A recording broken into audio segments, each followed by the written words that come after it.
তো সকাল সকাল দিদি এদিকে পড়তে বসেছিল আমার বোনকে আর আমার ভাগ্নিকে।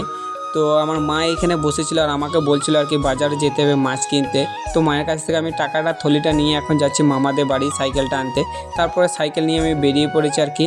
তো প্রথমে গিয়েছিলাম একটা কাকুর কাছে মাছ কিনতে। তো এই কাকুটা এখানে বসেছিল, তো কাকুর কাছে মাছ কিনে আমি চলে গেছিলাম সবজির দোকানে। তো এখান থেকে কিছুগুলো সবজিও কিনে নিয়েছি আমি তাড়াতাড়ি। আর সবজি অনেকগুলো কেনার পর আমি এখন যাচ্ছি বাড়ি আর কি সাইকেল চালিয়ে।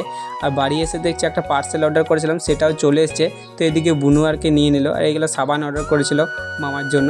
তো যাই হোক মামাদের বাড়িতে রেখে দিয়েছিলাম। আর আমাদের যে গলিটা হয়েছিল সেই গলিটার প্রচুর ঘাস হয়ে গেছে, সেই জন্য ঘাসগুলোকে পরিষ্কার করছিলাম।